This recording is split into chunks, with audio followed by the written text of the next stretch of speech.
Hey, what new gangs doing? What the business is? It's your country cousin, your country kin folks. Shawty KING, goddamn G. Now come on through and have yourself a seat to hear what Shawty got to say about Sony's PlayStation Now streaming service finally coming to our beloved PC platform. Yeah.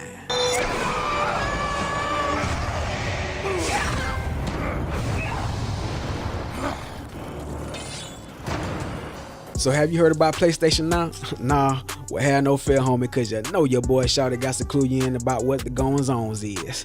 So PlayStation Now is the tad expensive Netflix-like streaming service that allow you to indulge in all the great PlayStation titles that you care about, as long as they're on the PS3. Yeah, sorry guy, you won't be playing Uncharted 4 Bloodborne through the service, but don't let that deter you, cause I'm pretty sure there are a few PS3 titles that you meant to play, would like to play again, or just plain didn't know a damn thing about. But before I get too ahead of myself, let me cover the bases real quick like in a hurry.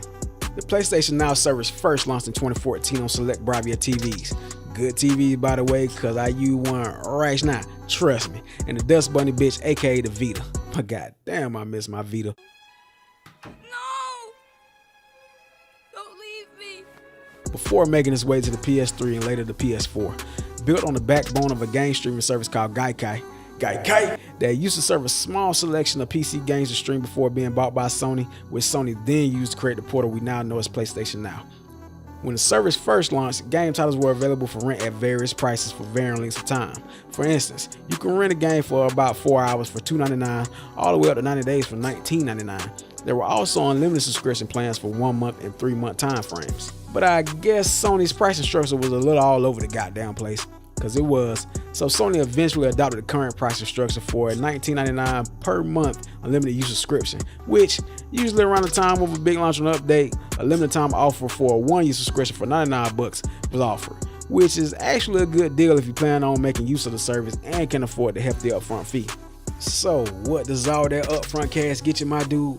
Well, at the time of this video, you can get access to over 400 PS3 titles. So of course that means you can get your hands on not just Sony exclusives, but a bunch of third-party titles as well. So if you played Uncharted 1 through 3 and the entire God of War series already, don't fret bruh, cause you can still get your hands on Disgaea or the MX vs ATV series if that's the kind of freak shit that you're into, homie. And before I head into the breakdown of what you can expect when using the service, please make sure you have a strong internet connection of at least 5 megs down before you sign up. And honestly, take it from somebody that knows a little bit about these things. I recommend at least a 10 meg connection to be on the safe side of the fence. Hey, cuzzo, you wanna know what it's like streaming all these great PS3 classics? Well, it's kind of a mixed bag at the moment. Before you jump in, my bad, that's Microsoft's tagline, but before you jump in, please be prepared to stay your expectations. The visuals are not, I repeat, are not going to be on par with the quality you get with a PS3 and your TV stand and a game loader on the hard drive or in the Blu-ray drive. And honestly, it's not Sony's fault. Technology just hasn't caught up with our game streaming demands yet, especially on the 1080p or higher resolution monitor. We just ain't got there yet, bruh. That being said, what you can expect to get is a very high quality 720p stream, the likes of which you will only see on a top tier Twitch.tv partner stream. I mean, for what it is, and as long as your connection is solid, you kind of get used to the slightly muddy visuals from the service. But of course, you do get the trade-off of convenience with cloud saves and never having to keep up with physical copies or hard drive space limitations. But let me touch on that solid connection point I just made.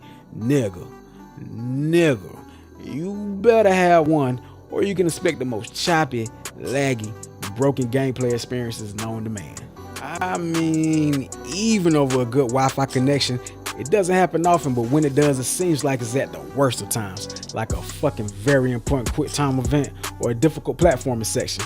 But that's why I'm here warning you, bro, so you know what you're getting yourself into. You just gotta charge it to that game pimping. Other than those issues, everything else is pretty kosher. From the fact that the titles you would expect to see to the titles that you would think ain't no way in hell that's on there, they're available. To the fact that the interface is a butter smooth Netflix clone that works with a gamepad, even though you may have to start your game a couple of times before the connection will lock in. To the fact that you don't even need to own a PlayStation branded controller, bruh. Yes, Lord. At the very least, I can confirm that the Xbox One controller emulates perfectly, although I can't vouch for any games requiring Sony 6-axis functionality. So to go ahead and wrap this video on up there, boy, let me speak to my experience with the various types of games I played. From the slept-on fast-paced destruction field arcade racer MotorStorm Apocalypse, my all-time fave by the way, to the fast-paced button-mashing action of God of War and the Swords Wrath alike, down to the somewhat difficult to enjoy due to the input lag first-person shooter Killzone 3, and last but definitely not least, the slow-going beauty of an RPG, Ni no Kuni. I have to admit that my experience was an enjoyable one, but not worth the $20 a month asking price. Although if I could swing the $99 one-year subscription, I think I would, just to catch myself up on some of the PS3 titles I missed out on. So what your kinfolk Shawty got to say about PS Now? Or if you're a gamer on a budget that didn't get to check out the best the PS3 had to offer, or you got them duckies on deck and plan on actually using the service, I think it would be a worthy investment. Otherwise, just check out the 7-day free trial for shits and giggles, and check back later to see if Sony has lowered the price for the service.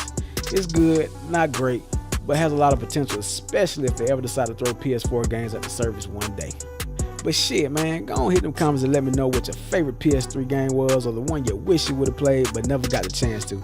And of course, if you enjoyed the vids, make sure to hit that like button and that subscribe button. Go ahead and tell the truth, big man, and hit that old big thumbs down over there, you know what I mean? But in any event, it's your country kinfolk, Shawty KING, Soto Gaming World, Kane Land. We signing out, and you know how it go. Games, tech, success, the fuck else you need. Yeah.